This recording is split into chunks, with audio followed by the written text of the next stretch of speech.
Hello and welcome to the Edward T. Barry Ice Rink for a non-conference matchup between the second-ranked Middlebury College Panthers and your UMass Boston Beacons. UMass Boston coming off their first nationally ranked victory of the season on Tuesday night when they defeated another team out of the New England Small Collegiate Athletic Conference, Colby College, by a 2-1 score. Today, they take on the number 2 team and a team they have never defeated all time. My name is Seth Dorensky, bringing you the action from Boston, Massachusetts, as the Beacons look for their 7th consecutive win, and Middlebury looks to stay unbeaten on the season.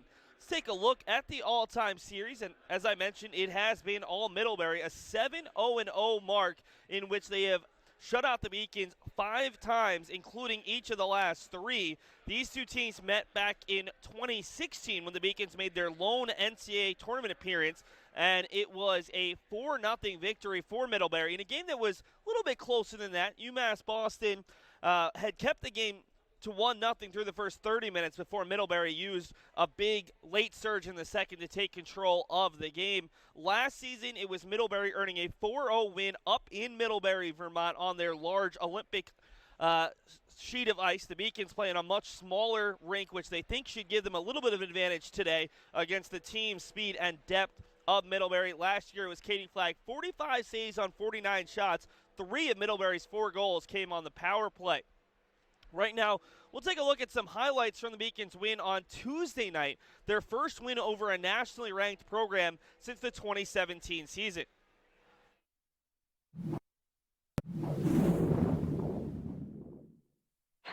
Beacons very left, shoot, pass.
scholarship upon entering school.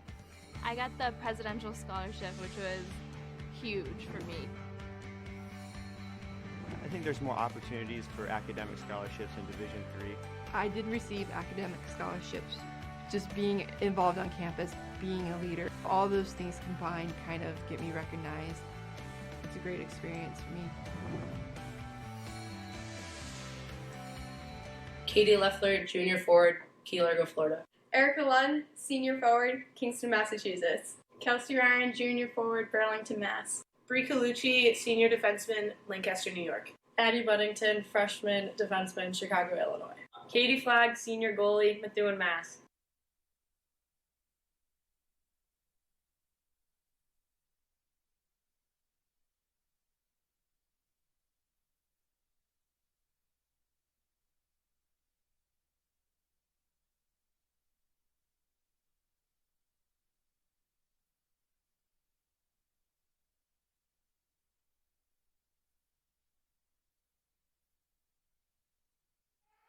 And welcome back to the Edward T. Barry Ice Rink. Let's take a look at the statistical matchup. You see the Beacons 9-6-1, winners of 6 in a row. Middlebury still unbeaten.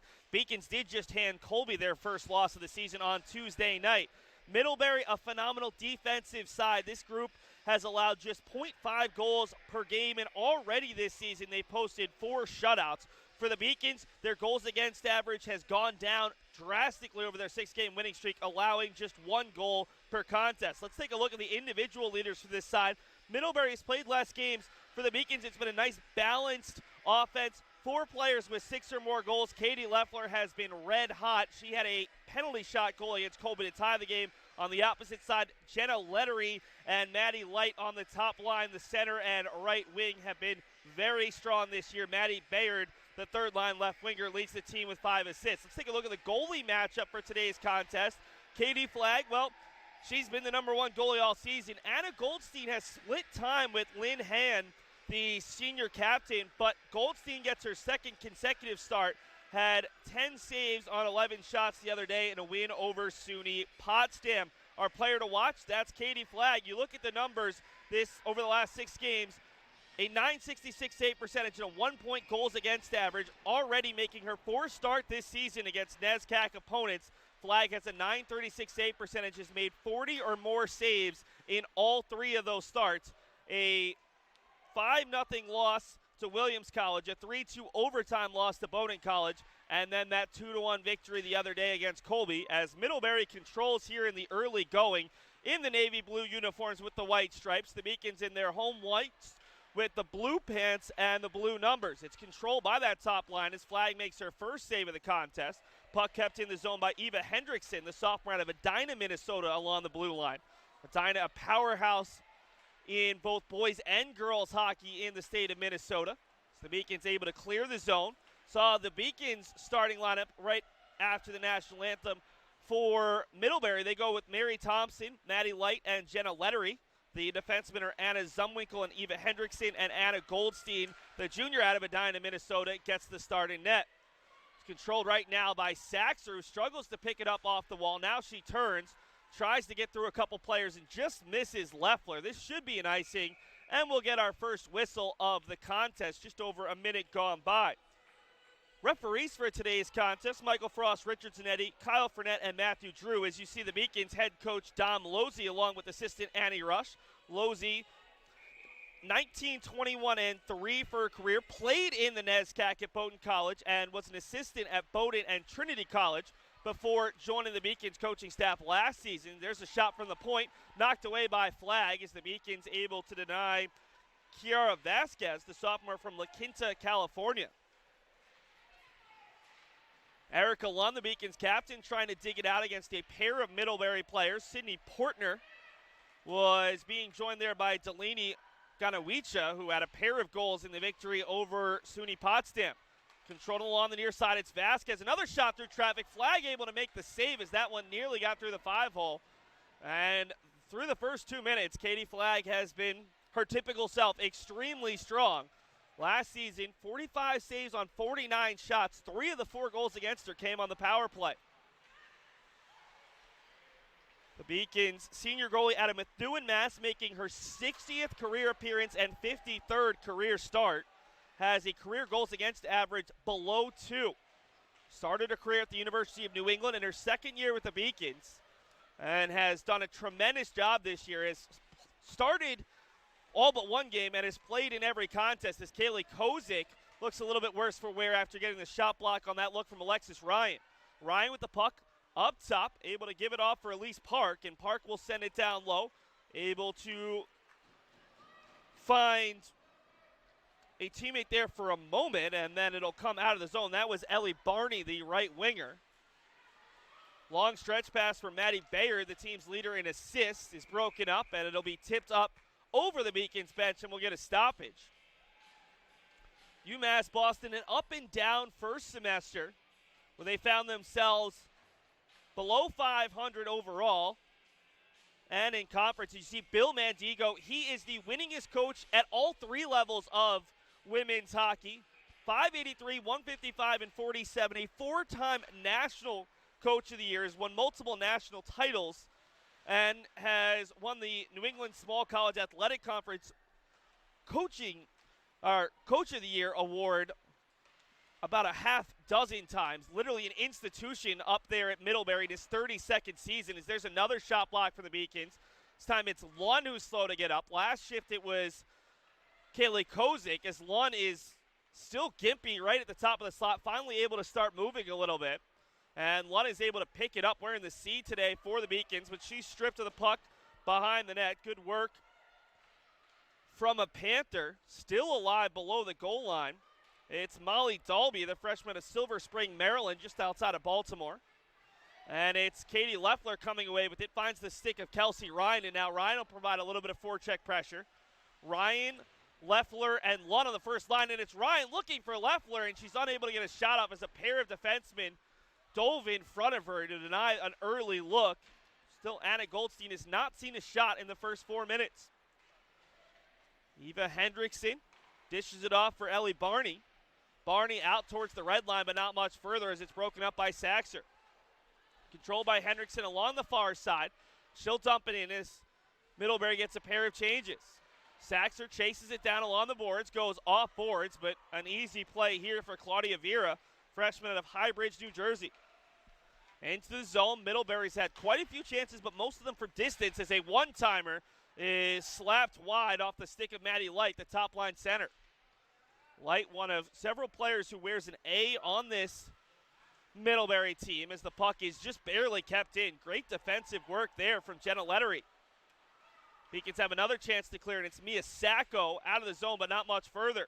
Right back in is Light, who's stripped of the puck. Working with it is Mary Thompson, the freshman out of Canton, Massachusetts. Puck sent up top, wide open, Claudia Vera, and it's redirected wide off the stick of Ganawicha. All the way back to the near side. It's Light, the junior out of Killingworth, Connecticut, who rips a look wide. Kept in the zone there as Vasquez pinches forward. Katie Hargrave, as the second line begins to come out for Middlebury, will dish it down low, and Middlebury will make some changes on the fly. Saxter goes down behind the Beacons goal there. She got tangled up with Ganawicha, and the Beacons control as it's Fisher unable to clear the zone again. Vasquez shot from distance, knocked down, kept alive, and a good stick from Sacco as crashing towards the net was Sydney Portner there for this Middlebury team. Not a lot of whistles here in the opening 6 minutes. It's been all Middlebury in terms of shots, but the score stays 0-0. Portner below the goal line looking for options. Centering feed broken up as Ganawicha couldn't quite get there. She's pushing and shoving with Ellie Falieris in front, and the shot goes wide off the stick of Alexis Ryan, who had an angle, but sent it right into a lot of bodies just to the right of Flagg's net. Flagg will slow it down a bit as Bree Colucci, former All-Region player for the Beacons, collects. Colucci with a little bit of time and space, but she's shut down before she could get to the blue line. Beacons will track it down in the zone. It's the second line of Kozik, Falieris, and Hannah McDougall out there for UMass Boston. This Beacons team dresses just 15 skaters. See a ton of the top two lines. Kozik with McDougall to her left, 2-on-4. Shot is kicked away there from Goldstein, her first save, as we are just past the 5.5-minute mark. Make that the 6.5-minute mark. There's another save on a shot from distance that was slowed down by defenseman. Middlebury, tons of time as Ryan starts the breakout. Lund will send it right back into the Beacons. Top line will pursue. Tape-to-tape passes. That one just misses behind Maddie Bayard, who's able to collect and dump it down into the Beacons' end. Saxer off boards for Leffler, who's been the Beacons' hottest player over the last couple of weeks. UMass Boston already 2-0 in the new year.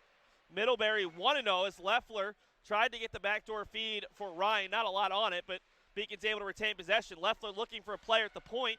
Fisher was late in making the change, and the Beacons will have to retreat. Leffler got a piece of that one. No, they're going to call icing on the Beacons, and the puck will come down the other end of the ice. 12:33 to go in a scoreless first period. UMass Boston playing pretty well defensively here in the opening going, keeping a lot of those chances for Middlebury along the point, as you see Tom Losey coming over and having a chat. It looked like originally they were going to call icing, and now they're going to overrule the call and put the faceoff right at center ice. Julia Nolan, Mia Sacco, and Anna Kehoe on the Beacons' third line out there. Nolan nearly won it over to Sacco on the near side, and it's Nolan with it, the senior out of Duxbury, Massachusetts. Julia playing in her 97th collegiate game for the Beacons. Fisher, the senior D out of Vienna, Virginia, gets the turn there on a Middlebury forward. Tries to play it off the wall and out, unable to do so. Puck just barely skitters out. Now it's Sacco, 1v3. Every time the Beacons head towards the Middlebury zone, they not only have both defensemen back, but they have a couple of forwards doing a good job getting back on defense. You can see why this is one of the best defensive units in the country, as they have allowed one goal or fewer in all 8 of their games coming into today and have shut out the Beacons in 3 in a row. Beacons unable to get the clearance, but Middlebury in the midst of a change, just one forechecker in the zone. UMass Boston turns it over in the neutral zone, almost got it right back, and McDougal is able to dump it down low, and she'll give chase along with Kozik. Playing it from behind her own net is Vasquez, sophomore who played her junior hockey with the Middlesex Islanders. Good pressure from Falieris, who has scored in back-to-back games for the Beacons, including the game winner the other day against Colby. Puck sent behind the net. It's Jane-Ann Drill, Beacons junior defenseman out of Wisconsin. Bringing around the boards and keeping it alive is Vasquez. Now a shot from in tight and a nice save from Flagg with the shoulder. She denies Katie Hargrave and will get a rare whistle. Almost 9 minutes gone by in period number 1, and we're scoreless between UMass Boston and perennial power Middlebury College.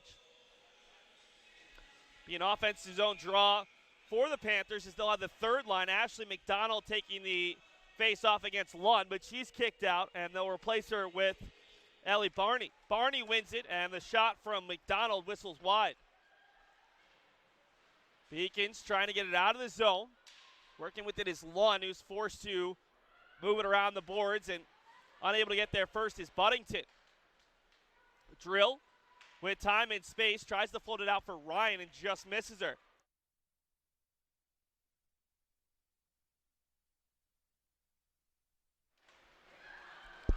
Behind the back pass from Buddington, aiming for Ryan, the former Franklin Pierce player, and coming away with it is Middlebury. Good luck for McDonald, whose shot is deflected wide by Drill.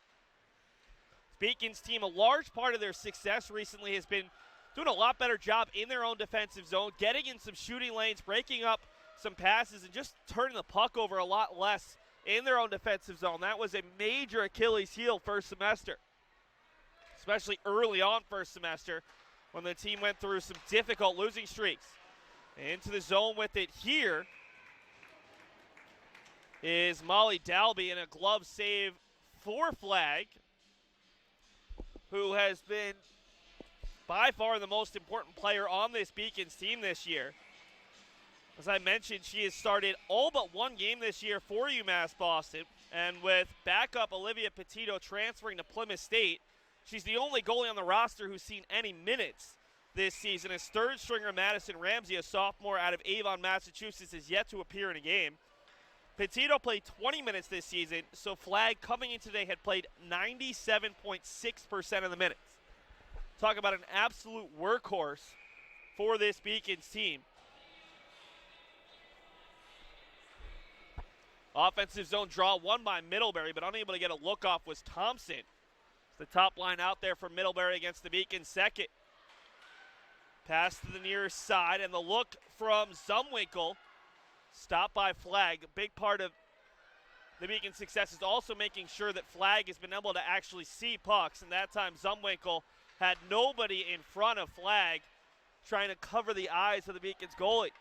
Into the zone with speed is Maddie Light, who loses an edge. Centering feed goes right through the middle looking for Lettery, and the Beacons will get it out of the zone. Pass ahead is for McDougal, and she's stripped to the puck, and she'll have to touch up. McDougal, the Beacons' leading scorer as a freshman with 7 goals out of South Dartmouth, Massachusetts. Buddington ahead for Sacco, stripped to the puck along the wall. Centering feed and just missing wide. A really nice look there for Sydney Porter as Ganawicha was screening Flagg in front, and that one just missed to the near post. Flagg put out the toe, but it would have gotten inside if it had been on target, as there's a redirection from Portner that goes wide. Beacon lost her stick. That's Sacco. Another shot that gets towards the front of the net, and Portner tips it wide again. Really good shift from this second line as Flagg will hold on to the effort from Hargrave, and we'll get another stoppage. 8:26 to go in a fast-moving first period that has been played for the most part in the Beacon's end. UMass Boston does have at least 2 shots here in the first period, but they expected to struggle to generate a ton of offense. Last year they were held to just 8 shots, outshot 49-8 in a 4-0 loss to Middlebury, up in Middlebury, Vermont. Puck is loose below the Beacon's goal line. Leffler will feed it around for Drill, who's got a bit of space, immediately met by a pair of navy blue shirts, and it's Ryan who comes back to tip it, and she'll provide some pressure here on Alexis Ryan. Ryan with time and space as she digs it off the wall, feeds it forward there looking for Bayard, and they'll get into the Beacon's end as Saxer plays it hard off the wall for Leffler.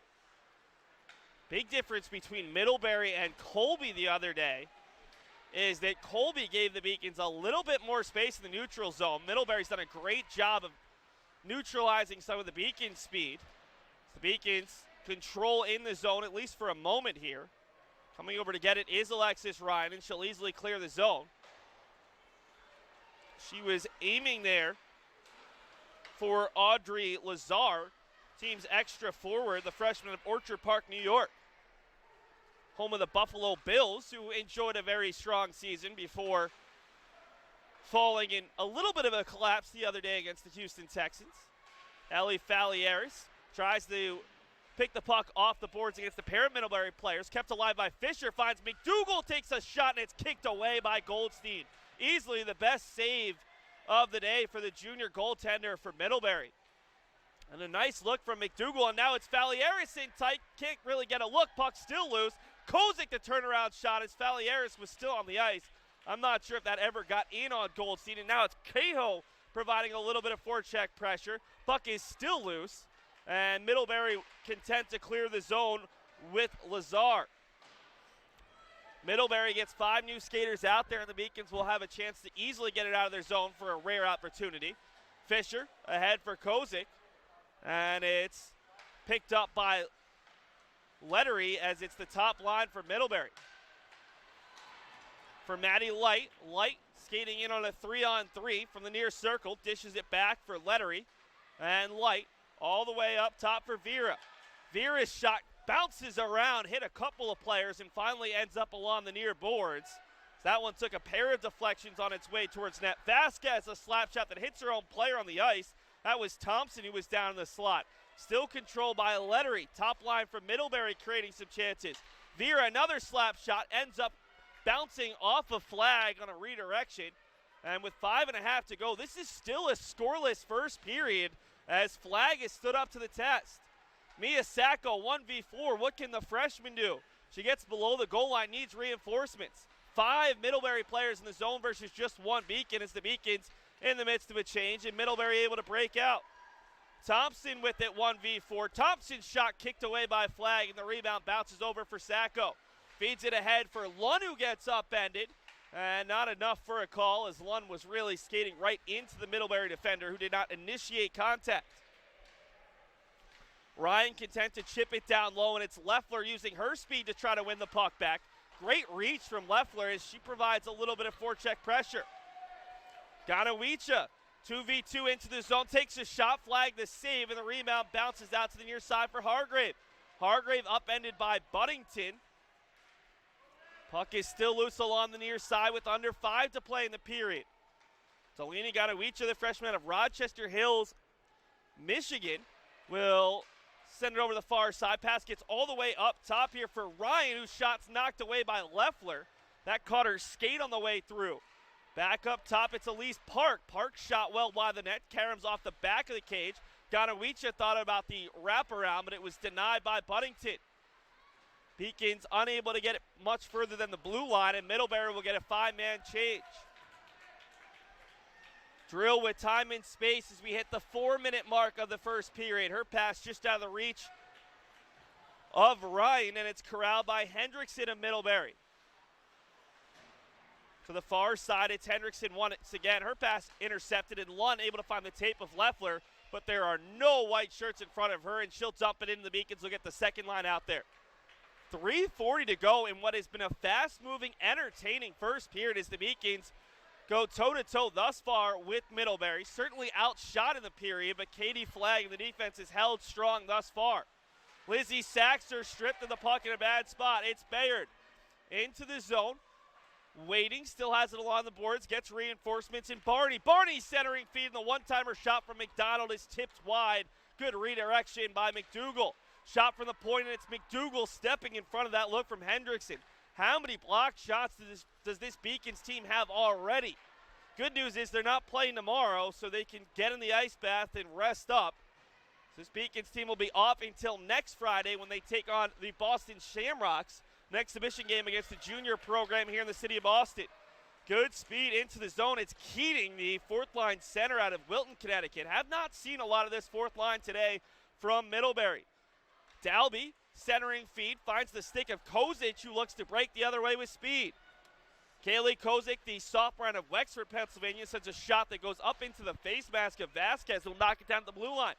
Into the zone. Dalby's shot gets tipped up right into the chest of Flagg, and she holds on. A really nice look from Dalby, who, just like the Beacons, Grace Fisher, a former Washington Pride player out of the Baltimore, D.C. metro area. Offensive zone faceoff with 2:27 to go, and it'll be the top line for both sides. Shot right off the faceoff is blocked by Flagg. We've seen Middlebury drop a couple of those plays. Pass up top, finds Vera, whose shot is redirected, and somehow Flagg makes the point-blank save to deny light. Man, Caty Flagg is playing at a different level right now. Not that she's struggled at other points of the year, but she is seeing the puck so well to this point. Really the last 5 to 6 games, broken up by drill right out to the stick of a Middlebury player. Unfortunately, light goes high as Flagg was a little slow to react to that look off the turnover in the Beacon zone. Centering feed skitters right through the crease. The minute 45 to go. It's Thompson with some of her line mates making a change. Drill able to win it off Thompson below the goal line. Stripped to the puck. Thompson has reinforcements as the second line begins to come out there. Ganawicha stripped to the puck. Kept in the zone by Ryan. Ryan right back to Ganawicha. Ganawicha all the way across for Park. Park's shot goes wide of the net. Minute 22 to go, and this Beacons group has to be tired. They've been stuck in the zone for a while. Park's look saved by Flagg, and the rebound heads over to the far boards. Ryan with a little bit of space misses Leffler, not on the same page that time as she sent it behind her with 67 ticks to go in the period. Sydney Porter dashes through the neutral zone, has an option to the near side. Porter was stripped of the puck just as she looked to get a shot off. Now it's Lund who will send it up off the Middlebury bench. And it actually looked like that one hit Lynn Hahn, the goalie 1B for this team, who we presumed would be the starter today. She has been splitting starts this season with Goldstein. As you see Mandigo there, probably not too happy with this first period. His team has controlled the ice, but unable to score thus far against Caty Flagg in this Beacons defense. 7v7 in the face-off dot. It's Falieris versus McDonald, and Falieris wins it. For Beacons, sophomore out of Ohio who missed most of the first semester with a shoulder injury, but has come back and been a valuable member of the Beacons team, especially as she gets a little bit more conditioning under her. She's looked better and better with every game. Kozik unable to win the loose puck. It's Bayard into the zone with 30 seconds to go. Beacons just trying to keep this game scoreless here heading into the first intermission as Buddington lifts that one up a little bit too high up into the netting. That's a penalty in the NHL if the defenseman does it in their own zone and it's not deflected. Not in college hockey, but the puck will stay in the zone. See Falieris take it again, this time against Light. So the top line out there for Middlebury. Look for them to try to get a shot right off the faceoff. Light has Thompson back to her right, but Falieris able to win it cleanly. Buddington around the boards for McDougal. Couldn't quite get there. Puck goes high, but stays in play this time with 16 seconds to go. From behind the net, centering feet broken up. Now a second shot is knocked down off the stick of Thompson. Out to the blue line, shot and a score. Just like that, Anna Zumwinkle, the senior out of Excelsior, Minnesota. No chance for Flagg to see the puck. And it is 1-0 Middlebury on the goal from Zumwinkle. Her second of the season and the 14th in 91 career goals for the senior defenseman. Tough break for Flagg as there was so much traffic in front. Puck bounced out to the defenseman, and that found the far top corner, and Flagg never knew it was coming in. Now it's Leffler who whistles a shot wide, and that'll do it for what was a very good first period for UMass Boston, but it's got to feel a little deflating giving up a goal in the final 20 seconds of the period. They did such a good job of jumping in front of shooting lanes, passing lanes, but in the end, it's Zumwinkle.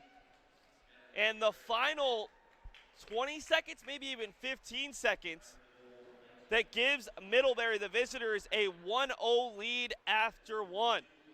Right now, let's take a look at some highlights from another contest that happened here on campus earlier this week. It was the men's basketball team's overtime win over Western Connecticut State, 83-75 on Tuesday night.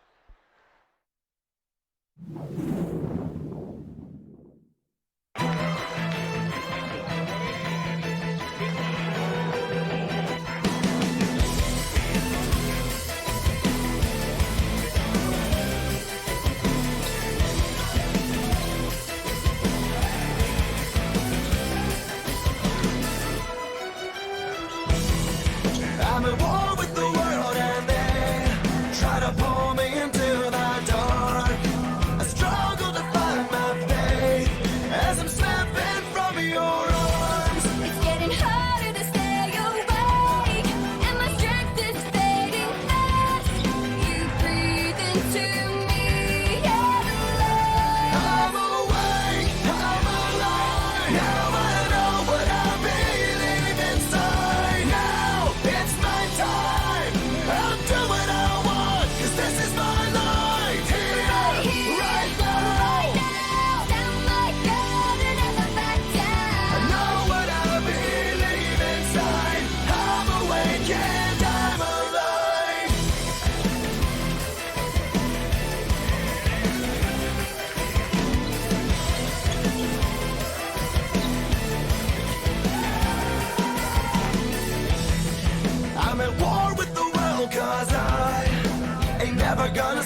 Welcome back to Boston for our first period intermission show. The statistics after one, it's Middlebury outshooting the Beacons 18-4, and that's just the shots that are on target. The Beacons in that first period credited with 8 blocked shots. Middlebury just 1, as Middlebury spent most of the period in the Beacons zone. 17 saves for Caty Flagg. The lone goal she allowed, 8 seconds to go in the period. Anna Zumwinkle, her second goal of the season. Mary Thompson credited with the assist as the Panthers took a late 1-0 lead. Faceoffs actually pretty close, 7-5 in favor of Middlebury. No penalties for either side, as the Beacons did a great job for the first 19-plus minutes, but it was a couple of block shots leading to the puck getting out to Zumwinkle at the point. A lot of traffic in front of Flagg, and in the end, Zumwinkle was able to poke it in, or was able to rifle a shot to the far top corner where Flagg never saw it until it was already in the actual net. And unfortunately, the Beacons find themselves trailing 1-0 as you see the scoring summary for that first period. Zumwinkle at 19:52. The difference thus far between the two sides: for Middlebury, 3 shots from Maddie Light and 2 shots from 5 different players. For the Beacons, no one had more than 1 shot in that first period. 2 block shots from Bree Colucci. Right now we'll take a look around the rest of Beaconville. The indoor track and field teams are underway at the Reggie Paiu Invitational at Brandeis. A 2-day track and field meet started at 4 today. They'll be back in action tomorrow at 9 a.m.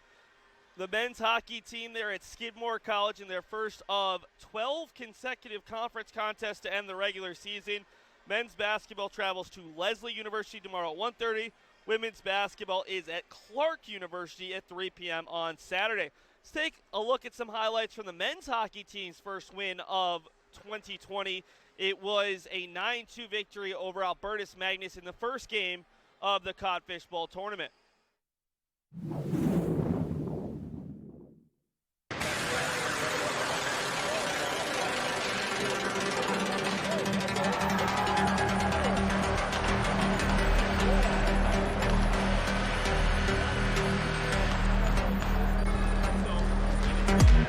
What you wanna do, baby? Where you wanna go? I'll take you to the moon, baby. I'll take you to the floor. I treat you like a real lady, no matter where you go. Just give me some time, baby. Cause you know, even when we're apart, I know my heart is still there with you. 5 more hours till the night is ours, and I'm in bed with you. This right here is my type of party. 5 more hours, we just getting started. This right here is my type of party. 5 more hours, we just getting started. 5 more hours, we're just getting started.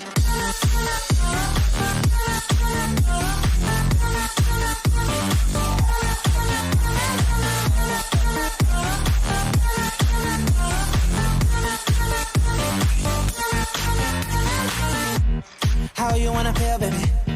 What you wanna know? Just pour another drink, baby. Come on, pour a little more. I treat you like a real lady. I'll keep you out the cold.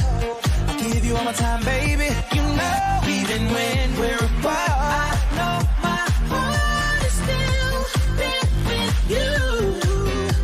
5 more hours till the night is ours, and I'm in bed with you.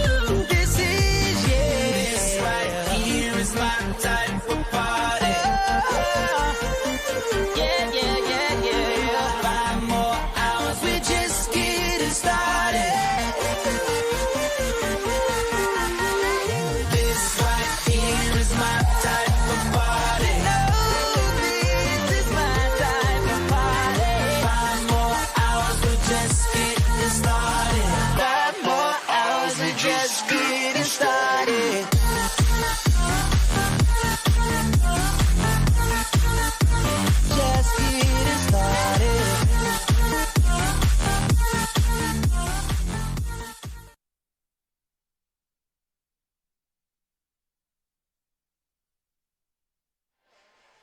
5.5 minutes to go before the start of the second period. It's Middlebury leading 1-0, and we'll show you why. Here are the highlights from that first period of action, with Middlebury struggling to put up a goal for the first 19:52 before Middlebury scored a late goal. Here's one of many saves you're going to see from Caty Flagg. A lot of redirections.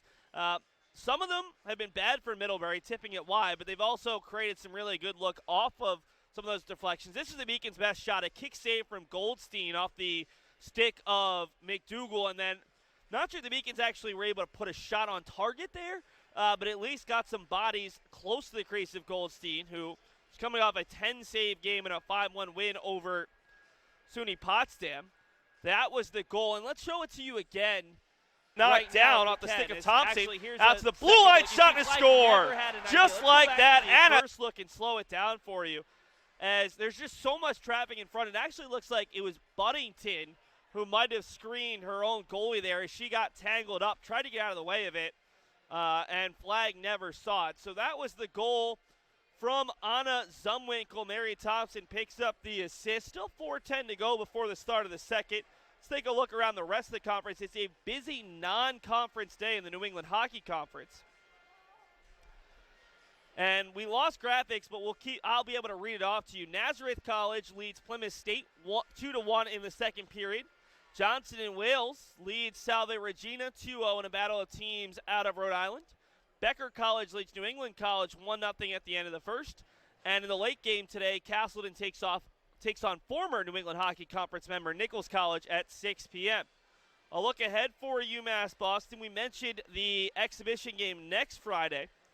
That is a 4 o'clock start against the Boston Shamrocks, a junior hockey team. The Beacons will then return to conference play at the end of January.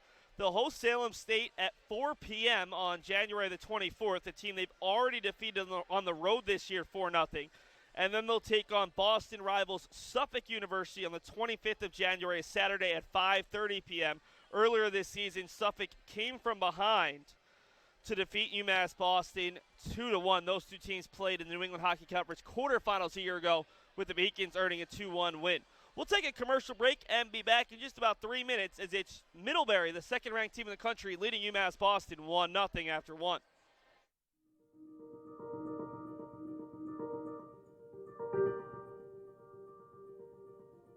I came here from the University of Michigan to develop and direct the Center for Personalized Cancer Therapy. What is, I think, really great about the CPCT is that it's actually a joint venture between UMass Boston and the Dana-Farber Harvard Cancer Center. We're able to bring researchers from Dana-Farber with expertise in cancer care, cancer research, and experts from UMass Boston in various aspects of science and sociology, and to really build bridges and partnerships designed to do wonderful, innovative research. Because of the facilities that we were able to put together through the Center for Personalized Cancer Therapy, we're able to attract very high-level junior investigators from the Dana-Farber Harvard Cancer Center. Most recently, Dr. Shalja Pathania. I work on BRCA1 and BRCA2 genes. The women have mutations in these genes.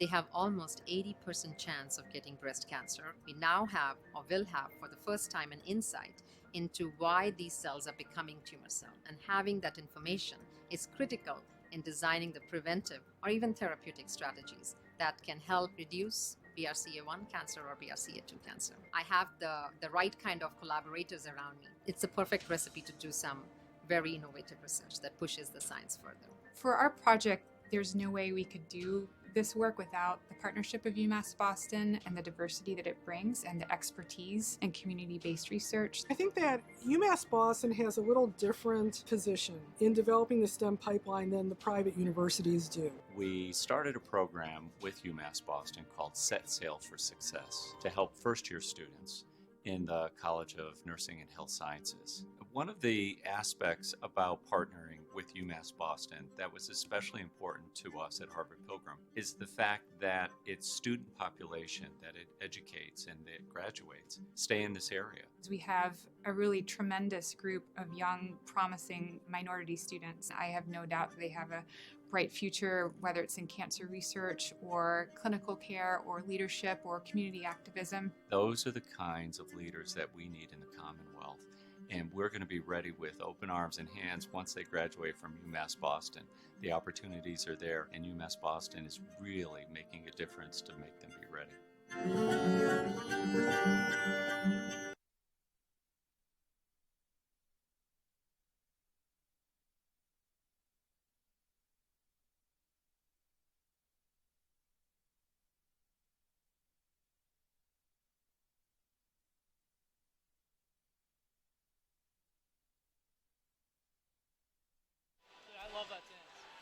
About to begin the second period as UMass Boston will go right to left on your computer screen or TV screen, Middlebury left to right. The Panthers took a 1-0 lead with a goal with 8 seconds remaining in the first period after the Beacons did a tremendous job of getting in shooting lanes for much of the period. Unfortunately, unable to do it late, as you see Dom Losey talking to a pair of her senior defensemen there, Grace Fisher and Lizzie Saxer. Beacons win the faceoff. That was Erica Lund, who went 1 for 7 actually in the first period, but able to win the faceoff that time against the top line of Middlebury. Puck is still loose, and the Beacons come away with it. It's Ryan into the zone. Ryan from the top of the slot, and loses it that time to Zumwinkle.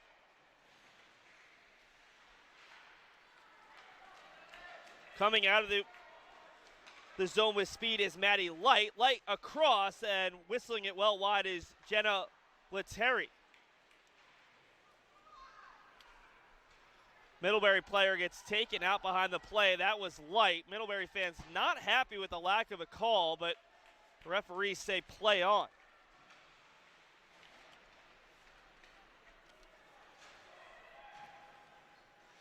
Middlebury trying to get it out of the zone right now as the Beacons get some early zone time.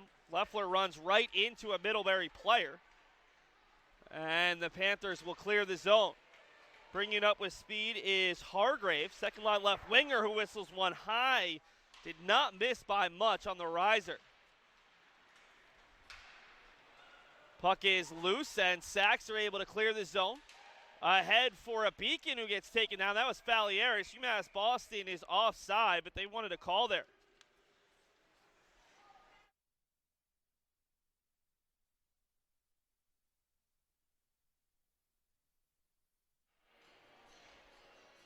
Faceoff comes just outside the Middlebury defensive zone. It's Portner versus Falieris, and it's won by Middlebury. They lead 1-0. This is a team that does not give up a lot of goals. 0.50 goals against averages. Portner's shot goes off the knob of the stick there of Flagg. They've allowed just 1 goal or fewer in all 8 games this year. 6-0-2 on the season. Pass up top for Vasquez. Goes D-to-D with Vera there, the freshman of Highbridge, New Jersey, who attended the Taft School, an elite private school. McDougal nearly had a chance to clear. Now a pass into the slot, kicked away. Not a lot behind that effort that time, as darting in was Maddie Bayard. All the way across, hard shot. Flagg makes another save on the effort from Vera. Vera keeps it in a third time. That would hit the Middlebury players on the bench. They do not call it. Referee says play on. There's a shot that goes wide off of Portner. Kept alive by Vera. It's been a long shift for her, but a longer one for the Beacons defense. Bayard finds a player in the slot, going just wide right off the bench was Barney. Ellie Barney, the junior out of Maquon, Wisconsin, former Milwaukee Junior Admiral. Still the pressure does not relent. It's Middlebury behind the net with Barney. Barney for Elise Park, who doesn't get much behind it. It's Bree Colucci who will clear the zone and head off as fast as she can, as the Beacons will get 4 new skaters. They're going to call an icing, though. That did not look like it would have the legs. And we'll see how many Beacons are going to be forced back onto the ice. UMass Boston's going to try to fool the referees. And they'll get Colucci, who was the player who cleared the zone, but it looks like a couple of Beacons might have fooled the refs. It's Falieris in the faceoff dot against Megan Keating. Rare shift for the fourth line of Middlebury, and able to win that puck is McDougal. See if the Beacon's able to make some changes. McDougal will provide some forecheck pressure. The other forwards change, but the defensemen stay out there. Gaining the zone, but not much further, is Inga Van Wieren, the freshman out of Okemos, Michigan, who played with the Honey Baked program out of Michigan, one of the best junior teams on the women's side nationally. There's a shot from Park that gets all the way in on Flagg, but she makes the save. Middlebury does a nice job of keeping it along the blue line. Shot from distance off the inside of the post. Megan Keating did not miss by much, a low shot. And fortunately for the Beacons, it went off the inside of the post and out to keep this game at 1-0. Puck was tipped into the zone, so no kind of icing coming here. Top line out there for Middlebury. Mary Thompson, the left winger, picked up an assist on that Zumwinkle goal late in the first period.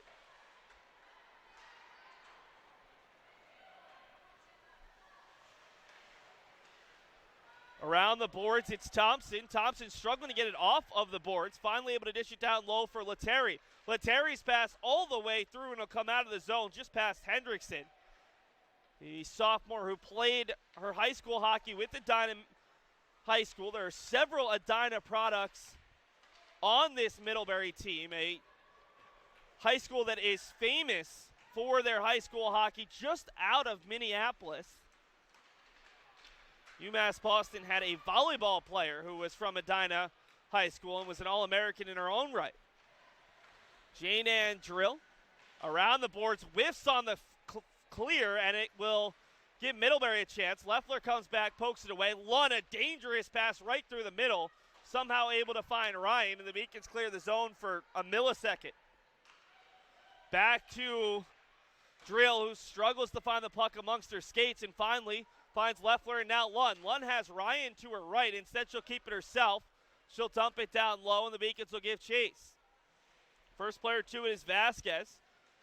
Puck is loose along the boards, and Leffler will send it right down low. The Beacons managed just 4 shots in the first period. Maybe had one grade A chance on the look from McDougal. Controlled here by Middlebury. Good stick from Kozik to tip it away for a moment. Now it's tipped up into the Beacons bench. We'll see where this faceoff comes. And it's going to stay in the zone. So that's a break for UMass Boston. See if they can get a good play off the draw. It'll be the second line. Falieris has been their most successful faceoff taker. Went 3 of 4 in that first period. Falieris, McDougal, Kozik, Fisher, and Saxer. Falieris against McDonald for Middlebury. And the Beacons win the faceoff back for Saxer, who's not the Beacons blue liner with the best shot, and she passes up on potentially putting a look in on Goldstein. This is a Middlebury team that has terrific goaltending, whether it's Goldstein or Hahn. Both starting goalies for Middlebury this year came in with a save percentage over .950 and a goals against average of .53 or below as Flagg makes the save and holds on. Nearly 6 minutes gone by in the second period, and just like the first, it's been mostly Middlebury. Beacons have not scored a goal in the last 3+ meetings against the Panthers, including a 4-0 loss last season and a 4-0 loss in the NCAA first round against Middlebury back in 2016 on Middlebury's home ice. Face-off win for Middlebury. Soft shot that's easily saved off the stick of Bayard. Bounces around, and the Beacons top line has a chance to break out.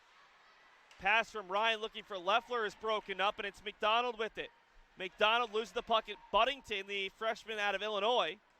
Wins it and comes away with Lunn. Lunn, the stretch pass, trying to find Leffler in behind the defense, and it's broken up by Van Wieren. Van Wieren tries to dart to the net. She was pushed to the ice there by Colucci, who's going 1v3, loses an edge, and will push it along the boards. Now it's Keating. More of this fourth line for Middlebury as they try to use their depth against the Beacons side. Middlebury is skating the full possible contingent of 19 skaters, while the Beacons have just 15, and you typically don't see much of Ray Lambert, the Beacons' lone player on their fourth line. Below the goal line, it's Zumwinkle, the lone goal scorer in this contest. Leffler darts through a couple players, has right on the backside, and it's knocked away. Good defensive play by Hendrickson, who was tangled up there by what actually might have been Kehoe. Puck is loose in the circle, bouncing around, and Kehoe couldn't get there as it was just sitting enticingly just below the face-off dot. Julian Nolan couldn't quite get there. And now it's Drill over for Saxer. We haven't seen much of this Beacons third line, just like we haven't seen much of the fourth for Middlebury, as this Beacons team extremely well conditioned, and they have to be, after some injuries and transfers have left them extremely short-staffed. Kehoe the shot block. Nolan in a foot race. Nolan at the circle. Nolan gets a shot off, and Goldstein the glove save. Not a lot behind it, but certainly one of the Beacons' better looks of the contest as Nolan was able to get there before the defense.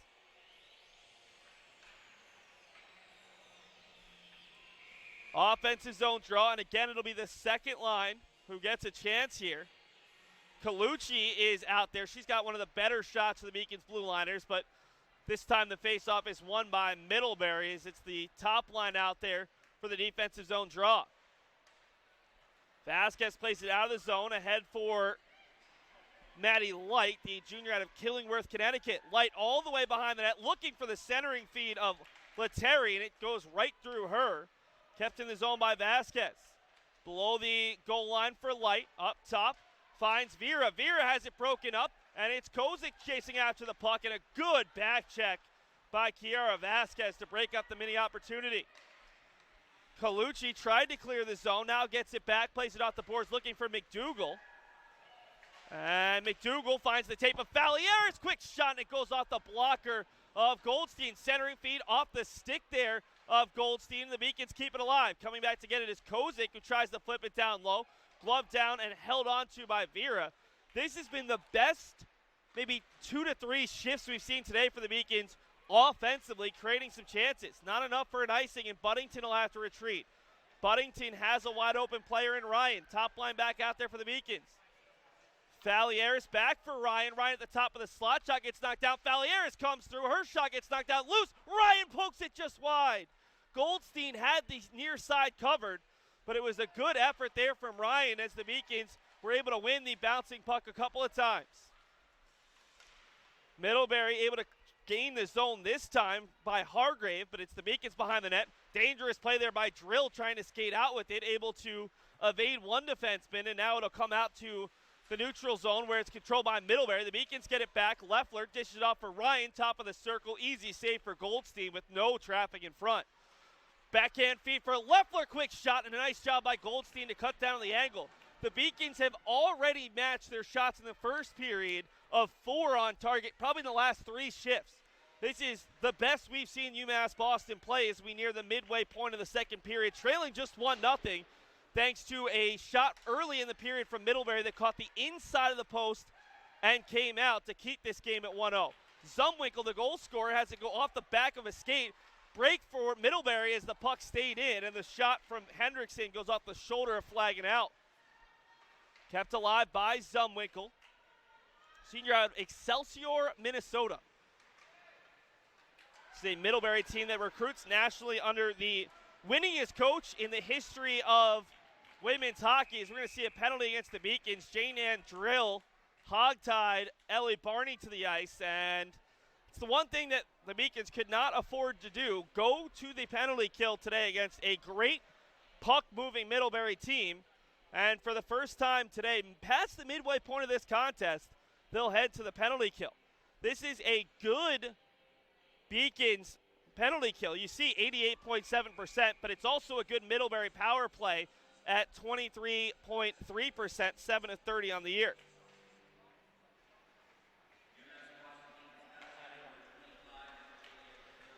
Middlebury controls with Maddie Light as the Beacons forced to really get condensed around. Flag shot from Light, knocked down by Kozik, and Kozik will just send it down the length of the ice. It's a great job by Light cutting down on Kozik's ability to go for a possible shorthanded chance, as it looked like she might have a little daylight.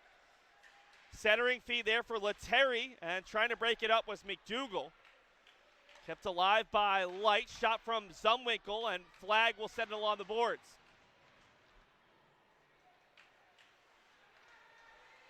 Controlled here by Bayard, the team's top playmaker with 5 assists on the season. For Thompson, who has an assist already today. 45 seconds gone by in the first power play chance of the day, and Colucci couldn't quite get there. Bayard skates in below the goal line looking for options. For Thompson, up top for Light, far side for Zumwinkle. Shot gets knocked down and knocked away by McDougal. Skating in all alone was Thompson with some daylight along the near post. Zumwinkle back up top for Light. Light looking for options, shot through traffic and gets all the way in on Flagg without a deflection, and an easy save for the Beacon senior goalie. Light, another shot, actually hits her teammate there, Letary, and then the quick look from Thompson in tight. Chance to clear, and McDougal does. 40 seconds to go on the man advantage, and the Beacons thus far have been very successful. Coming out to play it is Goldstein. Lund off the bench in the first one there. Has Leffler in front and broken up nicely by Eva Hendrickson. Seen Middlebury do that a couple times. 3-on-2 chance, 4-on-2 if they harry. Second unit out there, it's Hargrave. Dishing off for Hendrickson. Hargrave's pass is knocked away by Saxter, but held on to by Middlebury with 10 on the man advantage. Slap shot gets tipped wide there by Ganawika. 5 seconds to go on the man advantage. Up top, Hendrickson tees up a shot and Flagg makes another save. We're back to 5-on-5 as McDougal comes off the bench. Beacons, though, still tired here. Haven't been able to get out of the zone in a while. Dish off there for Hendrickson behind the net, and tracking it down first is Hargrave. Hargrave pushed off the puck by Fisher, needs to get it out and unable to do so. Kept alive here by Hendrickson. Coming over is Saxter to battle her. Saxter playing the body, not the player. And it's Hendrickson to a wide open player on the far side. Rebound poked home. The Beacons kill the penalty but never get it out.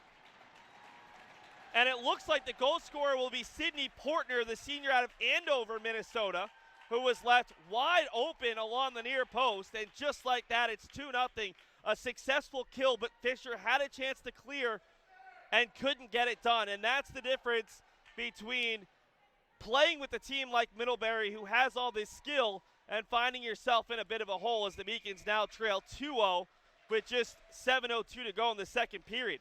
The Beacons have done so well defensively, but a couple of lapses, 8 seconds to go in the first period, and now unable to clear the zone after a successful penalty kill. Those are the goals that you want back. Got an icing call against Middlebury, and see if the Beacons can get a playoff here with an offensive zone draw. It'll be Falliers for the Beacons, McDonald for Middlebury, and another clean win for McDonald.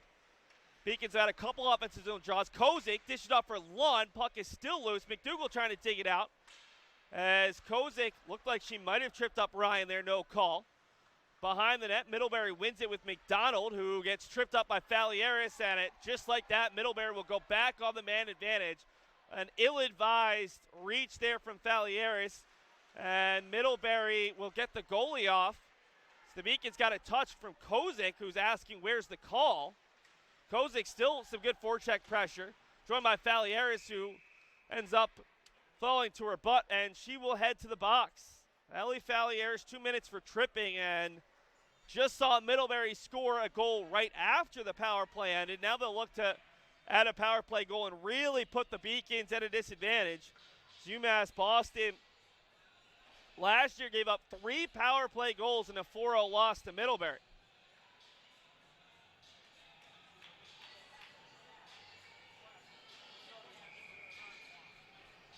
See how this tired Beacons team does with 6:15 to go. They're going to redo the faceoff as Lund was early. It was Letary versus Lund. Now it'll be Leffler. Leffler able to win it for a moment. It bounces out for Light. Middlebury got their shots on that first power play, but for the most part, the Beacons were able to do a nice job of giving Flagg an angle to see the puck as Lund gets as far as the red line, and then her pass for Leffler is too strong. Leffler trying to poke it away. Those two out there with Colucci and Buddington. Pass is handled there by Zumwinkle, who has one of the 2 goals today, the other from Sydney Portner. Shot whistled wide of the near post from Thompson. Up top for Light. This is the top group for Middlebury as Zumwinkle's shot gets knocked down by one of her own teammates. Thompson below the goal line tries to go all the way out for Zumwinkle, skips under her stick, and it'll come past the red line as Mandigo is visibly frustrated on the Middlebury bench. Into the zone with speed. It's Hargrave. Shot goes off the shoulder of Flagg and bounces back behind the net. We're going to get another penalty, this time against the Beacons. A cross check from Colucci, and it'll be 5-on-3 in favor of the Panthers for 56 seconds.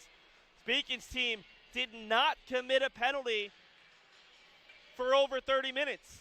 And now 3 in the past 5. And they'll lose one of their top penalty killers in Colucci. This could get real bad real fast for the Beacons if they don't get a successful kill here. 5-on-3 for 56 seconds, and then another minute and 4 of power play time. So the Beacons are desperate to keep this game right where it is, down 2-0. Middlebury brings the second group out there. It's Hendrickson. Hendrickson playing catch with Vera. Hendrickson for Portner, the goal scorer on the most recent goals. Middlebury scored 1 late in the first and 1 midway through the second. Vera can't handle it. Unfortunately, it stays in the zone. For Hendrickson, shot gets tipped up high over Flagg. 30 seconds to go on the 5-on-3. Drill bodying Hargrave there. And eventually we're back up top with Hendrickson. Back and forth with Vera. Hendrickson wants the shot. It goes off the boot there of Saxer. Rather, Kozik. Far side with 15 seconds to go. Working with it is Vera. Vera back and forth with Hargrave. Vera has it bounce up off of her stick with 10 left on the 5-on-3. Hendrickson, blocker save from Flagg. Kozik can't quite come up with the puck behind the net. It's Ryan trying to clear. Cycled around the boards and unable to keep it in is Hendrickson. The Beacons get a player back. It'll be Buddington joining the Beacons defense as they went with 2 forwards and just 1 defense on that 5-on-3. 50 seconds to go on the second penalty as the Beacons look to avoid disaster right now. 45 seconds to go on what could give the Beacons maybe a little bit of momentum here with a successful kill. Colucci still sits in the box after being called for a cross-check while the Beacons were still only down 1. Zumwinkle right off the bench, tipped and kept alive. Zumwinkle shot right into the chest of Flagg, and we get a stoppage with 26 to go.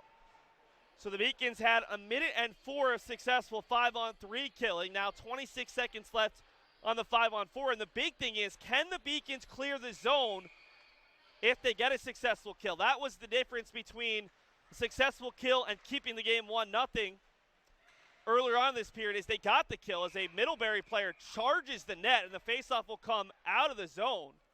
I'm not quite sure what happened there, but Jenna Leteri went hard into the far post. It didn't look like a Beacon contacted her. And this faceoff should come out of the zone, and it will.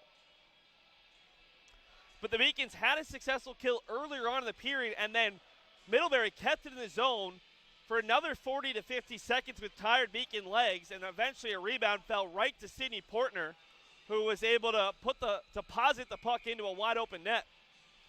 3:28 to go in the second period, 17 seconds to go on the minor penalty to Colucci. Middlebury wins it into the zone. Buddington will be the first one to it. Buddington from behind her own net turns, has room along the near side. Can she get it out? Tries to cycle it, but it's kept alive by Elise Park. Park back and forth with Ryan here, who sends it back door, and the redirection tipped up into the netting from Ellie Barney, and we'll get an offensive zone draw back to 5-on-5. So at least the Beacons will get 5 new skaters out there as they try to keep this game at 2-0. This has been an impressive showing defensively by the Beacons. The problem is, at 2-0 down, they need to become the first team all season to score 2 goals against Middlebury to get a point out of this one. If they were to come back and win it, they'd have to score 3, which is asking a lot. Right now, the big focus is just maybe generate some chances. They had a really good 2 to 3 minute stretch midway through the period, and then a couple penalties have turned this game back in Middlebury's favor, including getting them that second goal. Puck is in behind the net. Colucci whiffs on it. Handled there by Barney. Barney for Middlebury will turn. Tries to get it down low for Keating. Fourth line out there for Middlebury, a rare shift. Fisher tries to track this one down, and getting to it first was Vasquez. Below the net, Colucci will cycle it around. Fisher tries to tip it up and over Vasquez and unable to do so. Molly Dalby with it, shot from Flagg. Shot on Flagg, and she'll redirect it over on the boards. On the far side, it's Dalby. Dalby behind the net, centering feed, looking for Keating. Finds the defenseman, and unable to poke it home on the second effort was Van Weeren as the rebound fell right to her, but she poked it into the side of the netting. 2 minutes to go in the second period. Colucci will shovel it out, and off the bench is McDougall. She won't have a great angle, but she will collect the puck in the zone. centers it, and there's no one there for UMass Boston. 1v5, and it finds the stick of Portner, the goal scorer for Middlebury in the period. Drill with it behind the net. Drill turns and feeds her fellow defenseman Fisher. Fisher off the boards, bounces up and finds Vasquez for Middlebury. Puck is loose in the neutral zone. It's McDougal for Kozik, and it just feels like the Beacon skaters do not quite have as much left in the tank as they did earlier in the period as we got an icing call. The Beacons were able to skate with Colby on Tuesday, but you wonder, even with a couple days off, how much they have left in the tank against a Middlebury team that's one of the best skating teams in the country. Faceoff comes in the zone. It'll be Lund, and it looks like Portner. Lund trying to win it back, able to win it backwards, but Katie Hargrave came over for Middlebury and found the loose puck. This is a loose glove along the Beacons bench. Into the zone, high shot glove save, and Portner is denied by Flagg with 66 ticks to go in the period.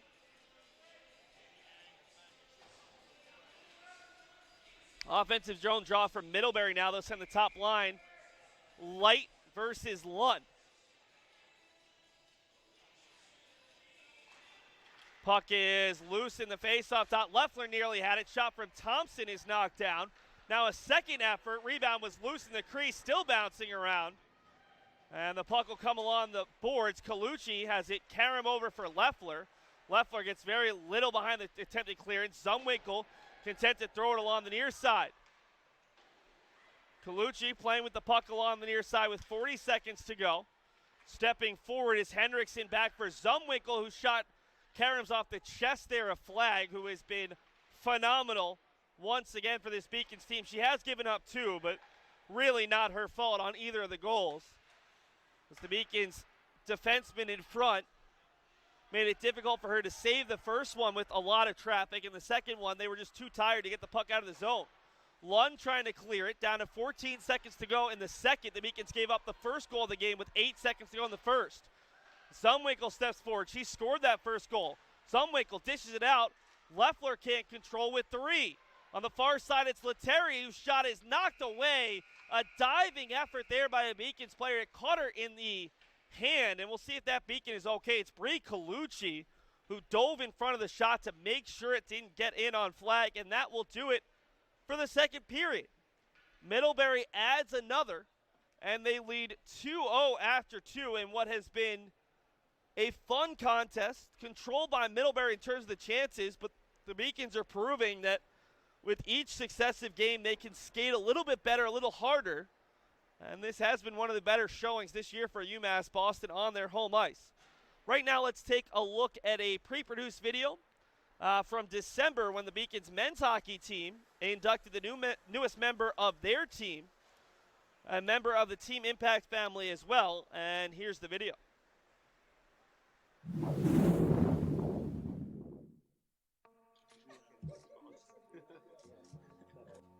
you read all through this? Are you okay with everything on this now? You're gonna make sure you read anything you sign. Okay? I can't read. I know.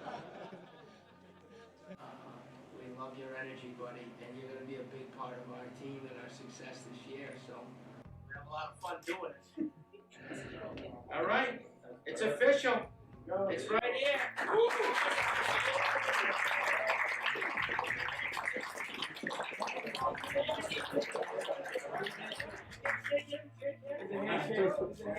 right, congratulations. So we'd like to open this up to everyone here. Anyone want to ask Mel some questions? Anyone that doesn't know anything that you'd like to know about Mel? Now's your chance. Really? Mel, how excited are you?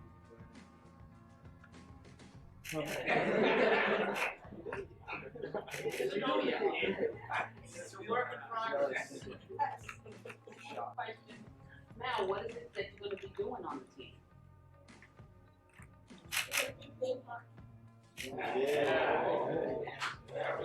So, like I said before, obviously, Mel's going to be a big part of the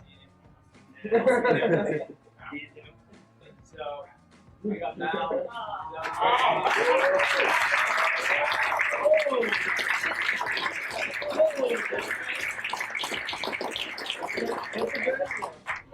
Try it on. Try it on.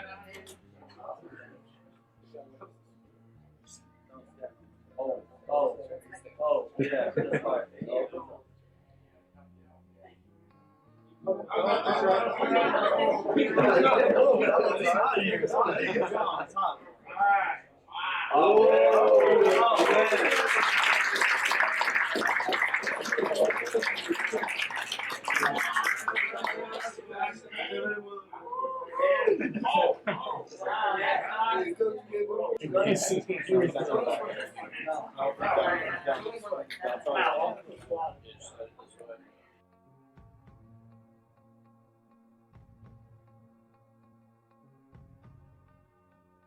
Go Bees! All right.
Middlebury through 40 minutes of play as the Panthers scored a goal just after a power play had expired to extend their lead to 2. Let's take a look at the statistics through the first 40 minutes. Middlebury pretty much doing what they did in the first period in the second. They outshoot the Beacons 21-3, 39-7 through 2 periods. They also were a bit more dominant on the face-offs as they went +7 in the second period. The good news for the Beacons is the penalty kill, like it has been for most of the season, extremely strong. UMass Boston holding Middlebury to an 0-for-3 mark, including 1:04 minutes of 5-on-3 killing in the period to keep the game at 2-0. Take a look at the scoring summary through 2 periods. Anna Zumwinkle at 19:52, her second goal of the season, and then Sydney Portner off a rebound from Ganawika put it in at 12:58. That was 34 seconds to go. 34 seconds after the Beacons had killed off a penalty, but unable to clear the puck out of the zone. They did have one chance, and that was kind of the difference in the period, because if the Beacons were down 1-0, maybe you have a little bit of light at the end of the tunnel. Scoring 2 against this Middlebury team, especially without conceding a third goal, is going to be extremely difficult. Middlebury, 0.50 goals against average on the season. They haven't given up more than 1 goal all year long. 6-0-2, the second-ranked team in the country. Let's take a look around the rest of Beaconville. No scores to give you, but just a look at what this weekend looks like. Track and field, they're at Brandeis today and tomorrow for the Reggie Paiu Invitational. Men's hockey is at Skidmore College tonight at 7 p.m. They travel to Hobart tomorrow at 4 p.m. Men's basketball non-conference meeting with Lesley University over in Cambridge tomorrow at 1:30. Women's basketball travels out to Worcester for a 3 p.m. showing against Clark University. Speaking of women's basketball, let's take a look at their most recent home victory, 92-69 over Western Connecticut State on Tuesday night, as the Beacons scored their most points in 2 seasons.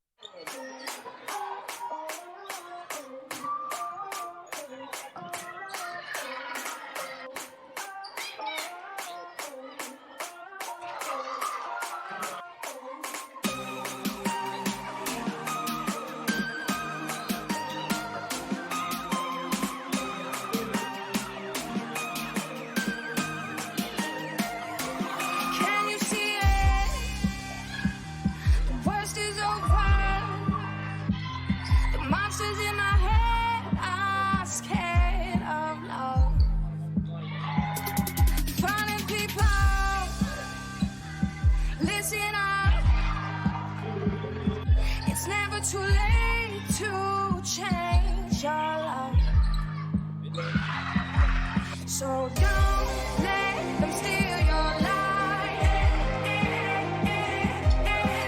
Don't let them break your stride. There's light on the other side, and you'll see all the raindrops falling through. It's a revolution, and make it out. It's a revolution.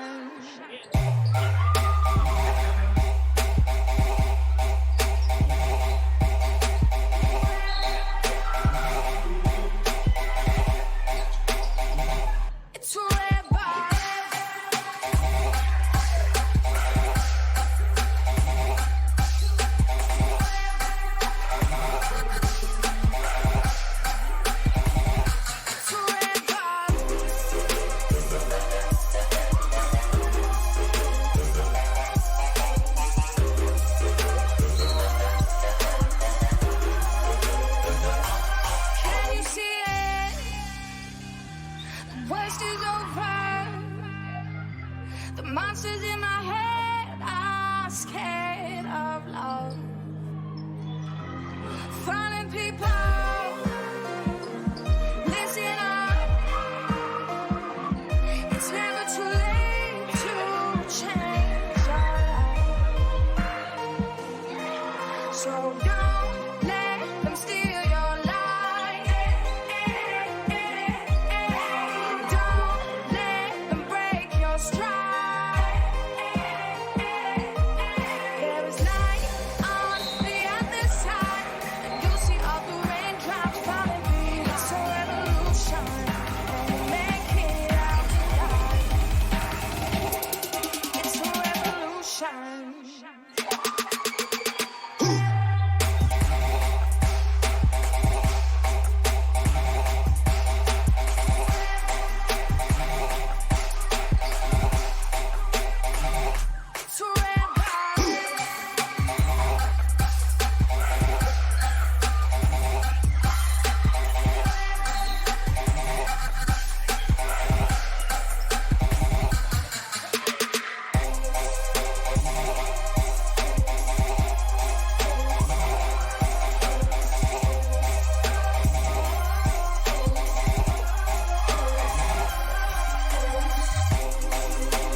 Those were the highlights from women's basketball's 92-69 win over Western Connecticut last night. The women's basketball team defeated rival UMass Dartmouth 81-73. Junior Joey Grassi became the 9th player in program history to reach 1,000 career points in the win over the Corsairs. So right now, let's take a look around the rest of the New England Hockey Conference. Plymouth State has come from behind to tie Nazareth College 2-2. That game already in the third period, as that was a 3:30 start. Johnson and Wales all over Salve Regina, 3-0 at the end of 2. Becker all over New England College, 3-0 at the end of the second. And Castleton and Nichols College still a ways away from starting. That's a 6:40 non-conference matchup. Take a look ahead for UMass Boston. The Beacons do not return to conference play for a while, which is too bad because they continue to play pretty good hockey. UMass Boston started 0-4 in conference. They've won 5 straight. First, they've got an exhibition game against the Boston Shamrocks, a junior hockey program, next Friday at 4, before returning to conference play on the 24th against Salem State, and then traveling to Suffolk University on the 25th, as the Beacons are enjoying a nice long homestand, 4 in a row for UMass Boston.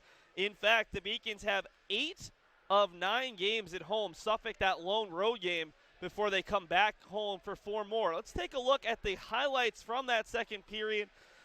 A lot of saves from Caty Flagg, and a couple of chances from UMass Boston, at least the one. Just like the first period, it was Middlebury starting strong. That was that shot that hit off the inside of the post for Middlebury that easily could have made it 2-0. A nice left clear, it starts through a couple of Middlebury players, has right on the backside, and it's back knocked. Post, and they did such a nice job. That time it was Eva Hendrickson, but the Beacons have had a couple of other looks. This was the chance from Falieris, as UMass Boston really had their best play in the middle of that period. All 3 of their shots on goal came in a matter of probably 2 to 3 minutes. Here is the goal from Middlebury. It's the shot from the point. Actually, it looked like Claudia Vera.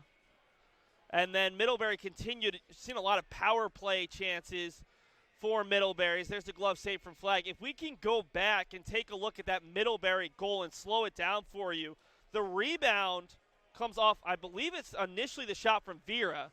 So it looks like Hendrickson for Vera, and then Portner is just wide open. This was after the Beacons had killed off the penalty. It's just too easy for Portner, the one-time finish.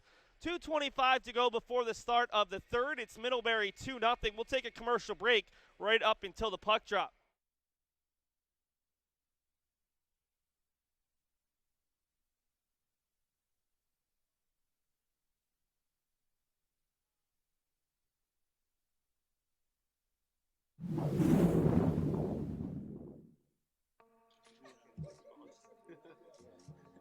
I'm Elizabeth Clavin, sophomore business management major from Edina, Minnesota. I love being a part of this volleyball team. Volleyball is what brought me to UMass Boston. I looked at our recruiting website one last time and saw UMass Boston on it, came out for a visit the next week, and it kind of hit all the boxes that I was looking for. In a good city, good academic school, good volleyball program. It had everything I wanted. Although it was far away from home, I knew this is where I wanted to be. Winning 6 back-to-back LEC titles is really a dynasty, I think, and Terry has really focused hard on recruiting and building this dynasty and continuing to build a program that can continue to win championships, and it's really lucky to be a part of something this great. Last year I was the Little East Conference Defensive Player of the Year, All-Conference second team, NCAA Regional MVP of the regional tournament, ABC All-Region Honorable Mention, and New England Women's Volleyball Association All-Rookie Team and Honorable Mention. I think my favorite game would have to be playing in the regional championship last year. We played against a really good Williams team, and I think that match, we started off a little shaky and lost the first set. We've lost in the whole playoff season, and I think that kind of shook us a little bit. We came back firing, and we're ready to go those next couple games. Our coaches are bringing in a lot of really strong girls who want to make a commitment and make an impact in this program, and I think that is why we're continuing to do well and will continue to do well for the next few years. Being a student here has been really awesome as well. I've recently started taking more of my business classes and found that it's a good choice and a good fit for me. And eventually, I hope to open my own business and kind of be successful and do what I love at the end of the day.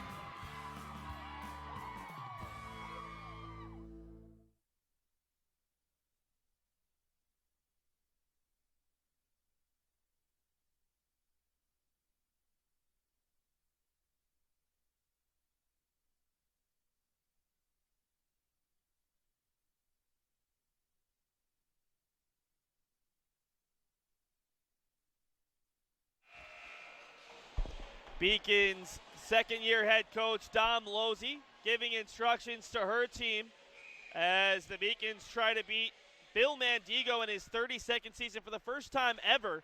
UMass Boston 0-7 all-time against the Panthers. They have given up over 5 goals per game in the 7 meetings, but thus far playing pretty well. Giving up just the 2 goals as Caty Flagg looks well on her way to making 40-plus saves against the NESCAC team for the 4th time this year. Shot from in tight, and Leffler's denied along the near post. Bringing it into the zone is Letary. Letary gets around. Boddington needs help. Goes to the near side for Thompson. Thompson up top for Claudia Vera, who picked up an assist on the goal from Portner in the second period. Early change from Middlebury is looking to change one in the zone. Shot from Vera is redirected and knocked away by the blocker of Flagg as that one took a little bit of a left turn on its way towards target. Middlebury successfully makes the change. Ganawika behind the net. Ganawika to the low slot, and Portner denied on the one-timer. Coming in from behind is Ryan. Ryan has Leffler into the zone, leaves it for Leffler, who gets tied up in the circle. This is a really good defensive Middlebury team. Ryan for Leffler, off the boards for Falieris. Falieris into McDougal, who couldn't quite hold on to the pass as she darted into the slot. McDougal pushed off the puck, and it's Portner. Portner behind the net, able to find, that was the defenseman Vasquez. And now behind the Beacons net, it's Jane Ann Drill, who took the first of 3 second period penalties for UMass Boston. We've yet to see the Beacons get a power play chance against this Middlebury team. Got to figure that's probably one of your best ways to score against the Middlebury team that's so good defensively, especially 5-on-5. Into the zone, it's Bayard. Bayard leaves it off for the slot, and Flagg comes out and cuts down on the angle of Ellie Barney. Another save for Flagg, who made 45 saves on 49 shots last year in a 4-0 loss to Middlebury. And Flagg is just having an outstanding senior campaign. He's played all but 20 minutes this year for UMass Boston, and the Beacons are playing in their 17th game of the season. Good work here from Mia Sacco, who nearly tied up Elise Park and came away with the puck. Now Kehoe trips up a player, and it'll be Bayard on the breakout. Bayard across for McDonald. McDonald gets knocked over, and now it's Nolan tipping away the puck. But there were 2 players changing for Middlebury, easily able to get it. A little bit of time and space for Bree Colucci as we're 2.5 minutes into this third period, still scoreless. Beacons are noticeably more aggressive to begin the third as they try to at least get 1 goal back and put the pressure back on Middlebury. The heavy favorites in this contest is Middlebury, the second-ranked team in the country, came in at 6-0-2. And part of the problem for the Beacons is no way Middlebury was going to sleep on this UMass Boston team after they defeated previously unbeaten Colby on Tuesday. Colby came into that contest 10th in the country. Middlebury second overall behind number 1 SUNY Plattsburgh.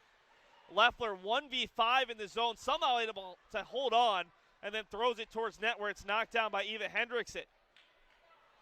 Behind the net, working with it here is Zumwinkle. Across for Hendrickson, ahead there for Van Wieren, and Middlebury will get a couple new skaters out there. Leffler with a little bit of time and space, trying to leave it off for a teammate, finds Lund. Lund's shot is deflected up high off the boards, but not out. Lund centers it, knocked down by the stick. Leffler tried to kick it down, gets pushed down the slot. Stepping forward is Buddington for Drill. Drill shot through distance, kicked away from Goldstein. That's probably the first shot today for a Beacons defenseman, whereas Middlebury has engaged their defensemen throughout this contest. Their defensemen are very much a part of their attack. Lund at the red line will dump it in. The Beacons will get 5 new skaters. 4+ minutes gone by in the third period. It's still Middlebury leading 2-0 over UMass Boston, who's won 6 in a row, but time is running out potentially on that winning streak. Puck is loose along the near boards. Falieris able to dig it out and push it forward for McDougal 1v1 with Vasquez. McDougal's shot knocked away with a stick of Vasquez. This Middlebury team, so good. They're long, they're fast, and they're strong. And it's not a surprise that they have one of the best defensive numbers in the country at a 0.50 goals against average. Kozik ahead for McDougal, stripped the puck right at the red line. Good defensive work there by Portner. Pass to the near side, finds Ganawiko, able to skate through a couple players before losing it. Saxer pinning along the boards, gets some help there from Falieris. Saxer just past the stick of Fisher, and retreating to her own zone to pick it up is Park. Stripped away by Sacco. The freshman has provided good energy out of Plymouth, Massachusetts. Easily the best player on the Beacons' third line. Pass comes out to Nolan, whose shot is kicked away by Ryan in front. That one took a big deflection. Unfortunately for Middlebury, went wide of the net as Goldstein was confused as where the puck was going. Into the zone, it's Hargrave, and a glove save for Flagg, who came into this third period with 37 saves already. Her career high as a Beacon is 46. That came against Bowdoin College in the consolation game of the Codfish Bowl back on the 1st of December. She made 45 saves the other day against Colby and is on track to set a new career high as a Beacon. For her career, it's 57 saves. That came against Norwich on the 10th of February 2018 while she was still playing with the University of New England. So a chance to set a new career high, although she'd have to save 20 or more shots here in the third period. And Middlebury has not been necessarily getting as many looks as they did in the first two periods when they outshot the Beacons 39-7. Ryan, the stretch pass looking for Leffler. It's behind her. An easy icing call for the refs, and we'll go down the length of the ice. 14:07 to go in regulation. UMass Boston's looking for some offense right now. Lunn and McDonald in the face-off dot. Middlebury looks to move to 7-0-2. For Middlebury, they are beginning a 5-game road trip. The face-off comes in on Flagg, and she'll hold on. They travel to Endicott tomorrow at 3 p.m. Endicott, a strong program that has bounced around that 8-12 spot in the national rankings the last couple of years. Then they travel to Wesleyan next weekend for games on Friday at 7 and Saturday at 3 before taking on the number 1 team in the country, SUNY Plattsburgh, for the second time this season. They defeated SUNY Plattsburgh 2-1 earlier this year as part of the Panther Cardinal Classic that they hosted up in Middlebury. They'll travel to upstate New York on January 21st. That's a 7 p.m. game before returning home to play Colby College, the 10th ranked team in the country, at least for now. A home game on the 24th, a Friday at 7, and then a 3 p.m. game on Saturday, as they will play 8 of their next 10 games on the road. Kick save from Flagg, and the rebound goes off of Drill and nearly in. Megan Keating was looking for the loose puck, and fortunately for the Beacons, didn't get there in time. Shot from distance goes off of Lunn, who was battling with the Middlebury player. And the puck comes out into the neutral zone. Keating content to dump it in. Looking at this Middlebury team, 6-0-2 on the year. They have played the majority of their games at home, though. Already this year, 6 home games in their first 8. Their lone ties came against Amherst College, a 1-1 overtime tie, and then a 1-1 tie against Adrian College out of Michigan earlier on in that Panther Cardinal Classic. That's typically one of the best collegiate women's hockey tournaments of the season, that and the Pathfinder Classic that Norwich hosts every year.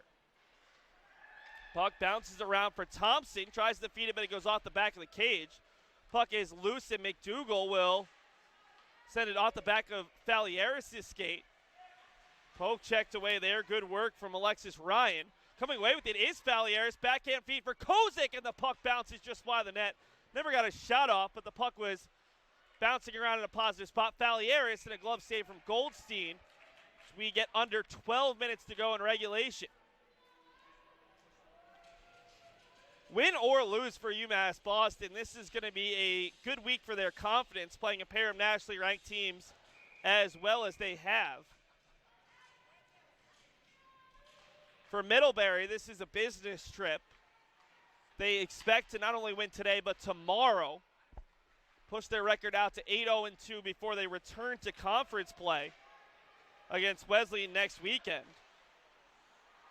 Outside of the team's second meeting against Norwich, as that one gets behind McDougal, tries to win the race and does against Zumwinkle to avoid a icing call there against the Beacons.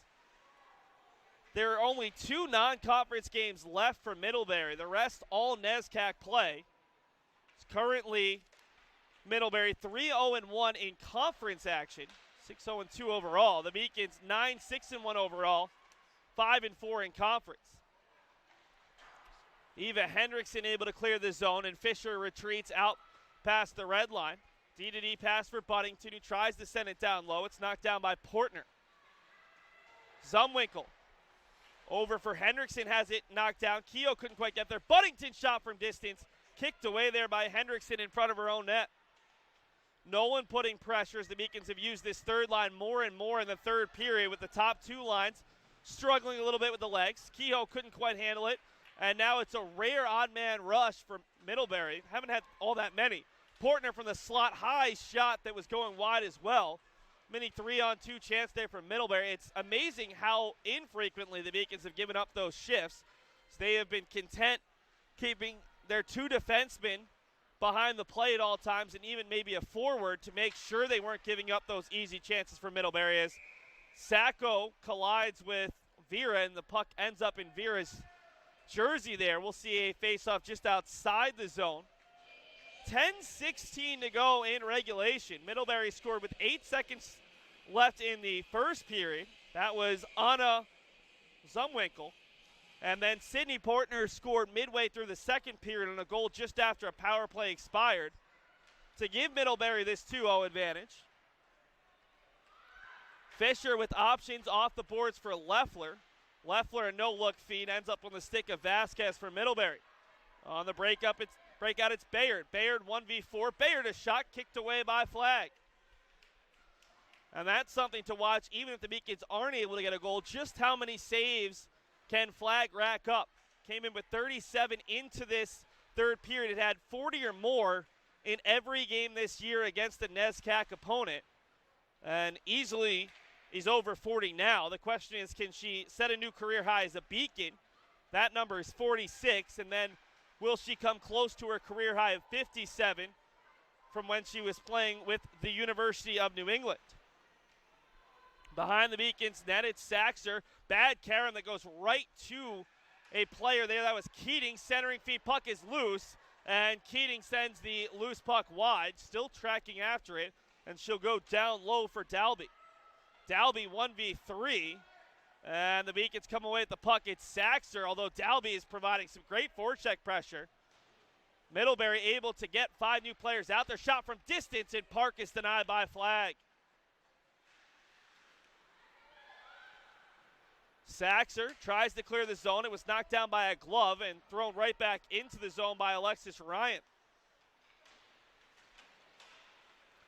Middlebury tries to gain the zone, knocked down by Leffler, who skates right into a Middlebury player, and she'll dish it out, picked up by Park. It's out of McLean, Virginia, another one of those Washington Pride former players. Lund into the zone, getting out wide. Lund below the goal line, centering feet, knocked away by the stick of Goldstein. It bounces right to a Middlebury player. Looking at the stats with still 8:17 to go, Flagg has 45 saves, one shy of tying her career high as a Beacon, but would need 12 or more here over the final 8 minutes to set a new career high overall. Broken up there by Light, but she sends a high shot off the boards behind Flagg, who has been so good in this contest and throughout this week.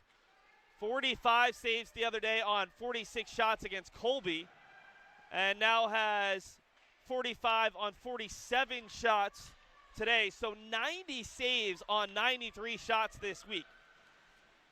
It's pretty easy math, but she's going to have a very good save percentage even if she ends up 1-1. Pushed into the zone there by Audrey Lazar. Rare shift for the extra forward for Middlebury. Remember, this Beacons team plays with just 15 skaters. Middlebury with 19. That looked like a bit of a trip there as Kozik got tangled up with the Middlebury player. No call from the referees as Middlebury has not been whistled today.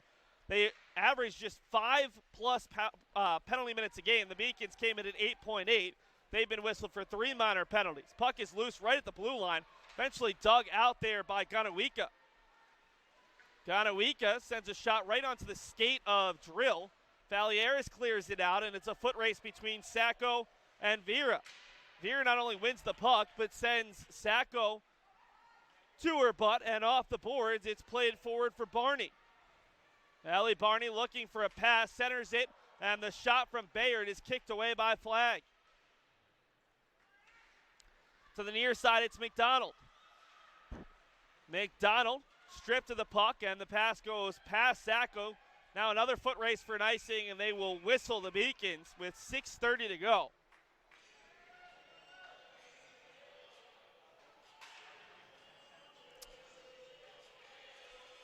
Folks, you can catch the next Beacons Broadcast Network production on Wednesday night. The Beacons men's and women's basketball teams host Plymouth State University as part of Little East Conference play.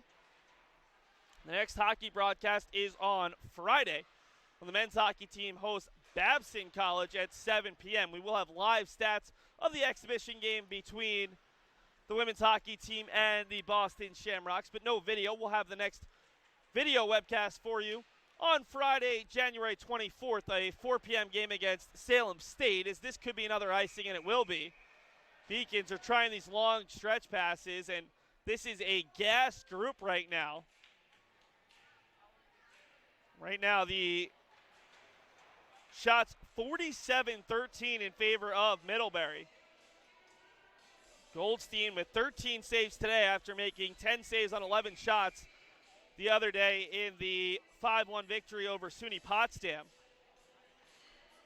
What capped off a 6-game homestand for Middlebury. Flagg will make the easy redirection on the backhand shot from Middlebury. Now they come in with 3 players. Maddie Light's shot goes off of Drill, and in fact it'll stay in Drill's jersey.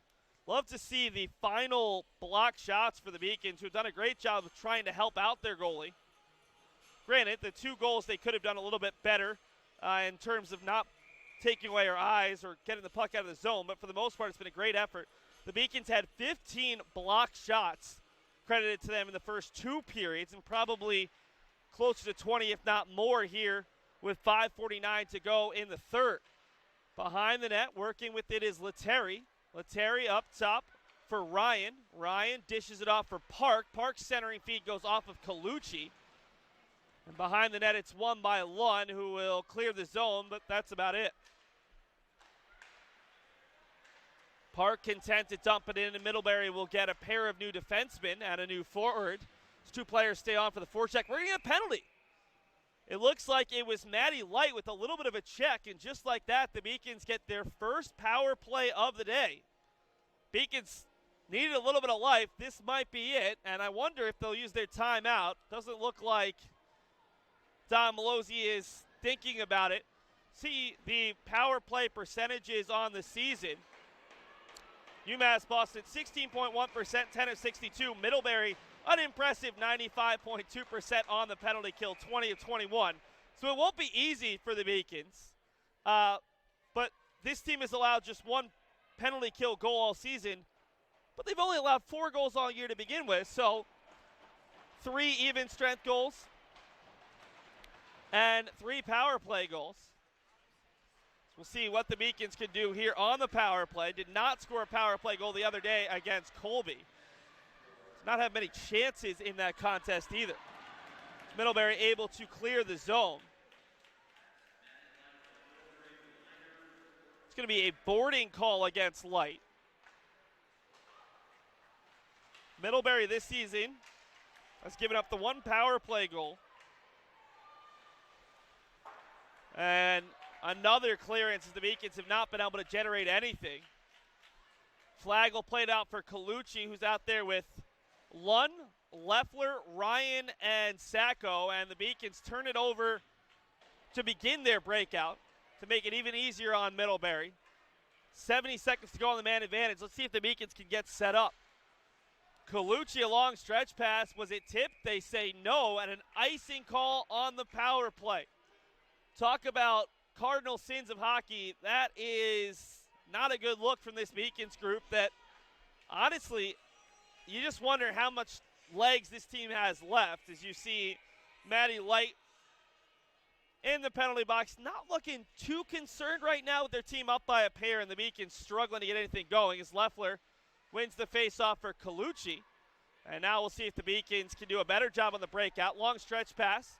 Ryan able to get the tip, and it's Sacco into the zone. Immediately met by Lettieri, who's unable to clear. Good work by Lund following up the play. Lund from the circle loses it, bounces out to Ryan, and now the Beacons have a chance to set up.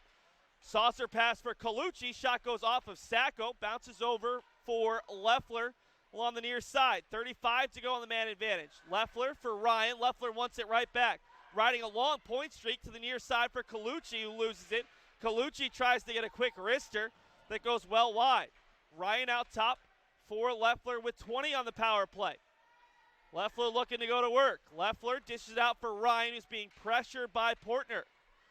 Now it's Leffler with 10 on the man advantage.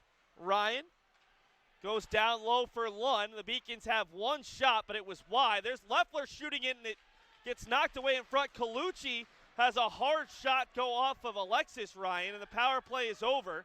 The Beacons credited with several shots, but I'm not sure if any actually got on target, and that should be a penalty, if not a little bit more, as a hard shoulder there from Vera into the head of Ryan, and Kelsey Ryan was not happy, and the Beacons will go right back on the power play. Remember, there's no checking in women's hockey, so a hard hit like that looks a lot worse. And Vera, I believe it's going to be elbowing there. She came up high on Kelsey Ryan. They'll send the second unit out there. Valieris, Drill, Buddington, McDougal, and Kozik. Beacon's second line and a pair of defensemen as the faceoff won by Middlebury, kept in the zone by Kozik. 3:05 to go. The Beacons trying to create something on their second power play of the day as Middlebury commits back-to-back penalties late in the contest. McDougal tied up by a pair of players, and that will give Middlebury's Ellie Barney a chance to clear the zone. Under 3 to go in regulation, 1:35 to go in the contest. Buddington will bring it all the way into the zone, and she'll try to track it down. Zumwinkle able to dish it off for a teammate, and they'll clear once again.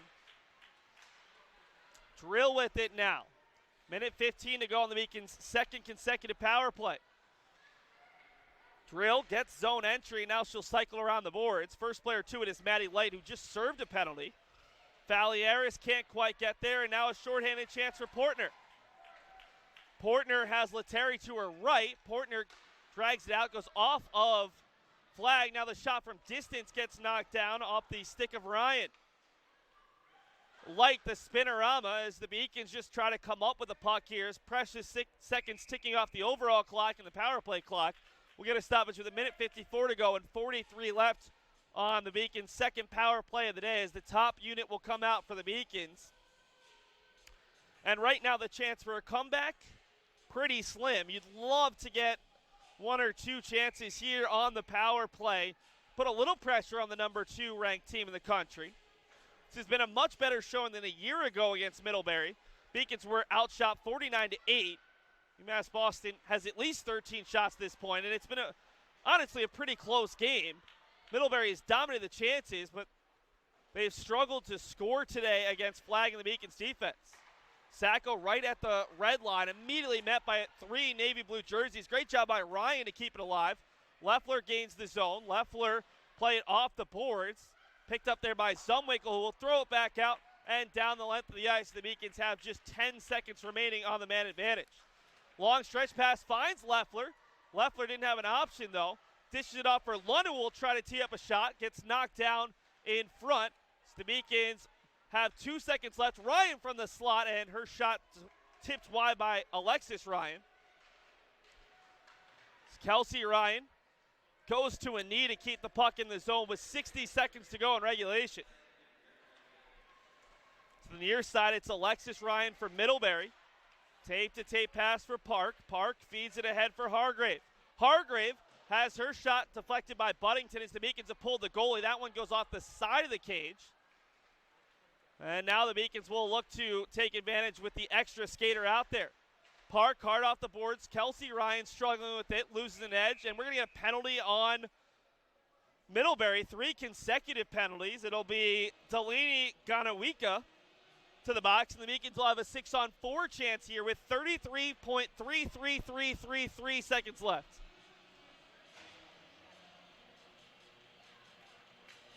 I don't know how many threes are after the third 3, but we're just going to keep enjoying ourselves as the Beacons will use their timeout. They've got a 2-player advantage, and they will look to get something going here.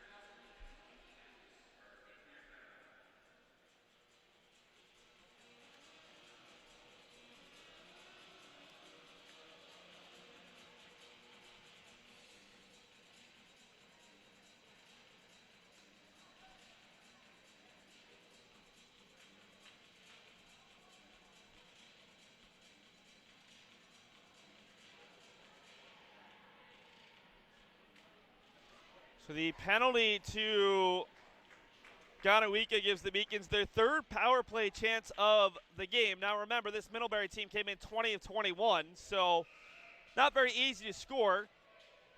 UMass Boston's had a couple shot attempts on their previous 2 power plays. Haven't been able to put something on target necessarily. We'll see what they can do for the game. Beacons are outshot right now 49-14. Would love to get 1 or 2 looks here in the final 33 seconds. Up a pair of players. It'll be Leffler and McDonald in the faceoff. And they'll Shift out McDonald, replace her with Barney. Leffler wins it back. It's Ryan, an immediate shot that skitters wide, with Sacco providing some traffic in front of the goalie Goldstein. Puck is loose in the circle, sent the length of the ice. This will go wide, and we'll get an icing call against Middlebury, except they're on the penalty kill, so no. Leffler tips it up over the boards, and we'll see where this faceoff is coming with 12.7 seconds to go. So that was nearly the second goal of the game, I believe, for Zumwinkle. Faceoff will come at center ice. Beacons will put Flagg back in there, trying to avoid giving up a third goal. I'm not quite sure why, but Beacons coaching staff maybe just trying to keep this one looking a little bit more respectable, because they have played an extremely tight game with Middlebury. Zumwinkle behind her own net. She had the game winner in this one, and that will do it. Middlebury moves to 7-0-2. The Beacons fall to 9-7-1 and see their 6-game winning streak snapped. A great defensive showing from UMass Boston. Another phenomenal game from Caty Flagg. What else is new? But in the end, Flagg finishes with a new career high as a Beacon, 47 saves on 49 shots. Anna Goldstein, her third shutout of the year, 5th for Middlebury. She was forced to make 14 saves. And the Panthers stay unbeaten. The second-ranked team in the country defeats the Beacons by a 2-0 score. Middlebury back in action tomorrow at Endicott, a 3 p.m. game. The Beacons will be back in action next Friday at 4 when they host the Boston Shamrocks. That is a 4 p.m. contest, an exhibition game against the junior hockey team. We'll take a commercial break, bring you the final stats, a look at the 3 stars, and a look ahead for UMass Boston as the Beacons fall 2-0 to Middlebury College. Imagine yourself at one of fewer than 300 prestigious research universities in the country, located on a peninsula overlooking the Boston Harbor, just minutes from downtown Boston. Imagine what it would be like to be a student here. I imagine myself succeeding in the business world. I imagine taking advantage of all the clinical opportunities in Boston. Want to go into the police force for a little bit and ultimately end up either working for the Department of Homeland Security or the Department of ICE. I imagine studying biology, working hand in hand with the professor. There are many reasons students are attracted to UMass Boston. Just imagine the opportunity to participate in research, live and learn in Boston, and to experience true diversity. Our researchers have expanded the research enterprise admirably over the last decade. They have engaged in important environmental stewardship. They are at the frontiers of the life sciences and public health. Being in Boston is a huge advantage, not just to someone like me who's a researcher, but actually to our students. I started working for Dr. McCoska since my sophomore year, my ending sophomore year, and now I'm going to my senior year, so it's been a very nice journey. School for the Environment is becoming really one of the premier, or if not the premier, coastal environmental sciences programs in the country. The natural laboratory is 5 minutes away for us. The undergraduates and the graduate students can jump on the T or walk out the door or drive 5 minutes and grab sediment samples and vegetation and talk to watershed associations. It's really a wonderful opportunity for our students here with this location. UMass Boston shares the peninsula with the Edward M. Kennedy Institute for the United States Senate and the John F. Kennedy Library and Museum. Just imagine an internship with one of these organizations or a Fortune 500 company. There's no location like UMass Boston. It's so close to the Innovation District, the 4-Point Channel. You can just hop on the red line and get there. I like the fact that Boston is near the water. I was a legislative intern for Senator Elizabeth Warren in Washington, D.C. And I was there, in the Senate. It made me feel good about myself. It made me feel like I could do so much more. There's so much more out there and ahead of me. After my internship at Ernst & Young this past summer, I was offered a full-time position to join their risk advisory practice, where I'll be doing part-time security consulting and part-time risk advisory consulting. And I never would have had this opportunity had it not been for UMass Boston. Imagine what it will be like to interact with students from 150 countries. You meet people from everywhere. That's the best thing about the school. Here there's a lot of international students, so it's really cool to meet people from different countries, different parts of the world. We also have students here at UMass Boston who come to us from Texas, from Alabama, from Georgia, from California. And I often ask them, like, what brings you here? And it's always Boston. And then when they come here, they realize, UMass Boston. I decided to come to UMass Boston from the West Coast because, look at it. We've got the ocean, it's beautiful. I'm getting a really great education at great value. I couldn't be happier to be here. This is what the world looks like. It's here at UMass Boston. And now, imagine doing all of this at a campus that is buzzing with more than 100 clubs and organizations, 18 NCAA athletic teams, and concerts and films galore. Whether you're interested in studying abroad or doing service work over alternative spring break, we have something for everyone. Starting my first semester here, I was assistant coordinator of Casa Latina. Second semester, I was promoted to coordinate my own center, the Student Wellness Center. Being on the track and field team here is the greatest decisions I've made besides coming to UMass Boston.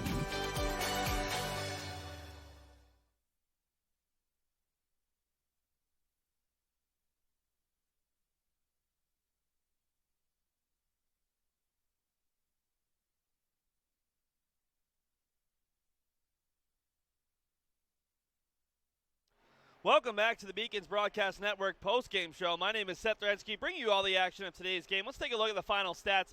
The third period was by far the closest of the three. Middlebury only out shooting the Beacons 10-7 as they end up with a 49-14 advantage. The Beacons give up the same amount of shots as they did a year ago, but end up with 6 more shots in the 2-0 loss. Faceoffs 29-17 in favor of Middlebury. Both teams finish 0 for 3 on the power play. UMass Boston had all 3 of their penalty kills in the second period and all 3 of their power plays in the third. Let's take a look at our scoring summary from this contest. It was Anna Zumwinkle at 19:52 of the first, scoring with a lot of traffic in front of Flagg. A really deflating goal for UMass Boston. And then in the second at 12:58, it was Caty Portner scoring a one-time goal off a rebound from Claudia Vera. 35 seconds after the Beacons had successfully killed off their first penalty of the day, as the Beacons had tired legs out there and couldn't get the puck out of the zone. Taking a look at our 3 stars of the game, well, Zumwinkle gets the first one. She had a really nice game for Middlebury, not only scoring the game-winning goal, but she finished +1 and had 5 shots. Caty Flagg, an obvious pick, 47 saves on 49 shots. And Caty Portner, the insurance goal for Middlebury as they move to 7-0-2. Taking a look ahead for UMass Boston, as the Beacons will stay at home for the foreseeable future. Next Friday, they are here at home against the Boston Shamrocks. Next exhibition game at 4 p.m. No broadcast of that one, but we will have live stats. On the 24th of January, the Beacons will host Salem State as they return to conference action. And then the next day, they travel to Suffolk. So they'll stay in Boston for a very long time because they have 4 straight games right after that. Finally, a shout-out to our production crew. A lot of these student-athletes coming back to Boston just for today's contest.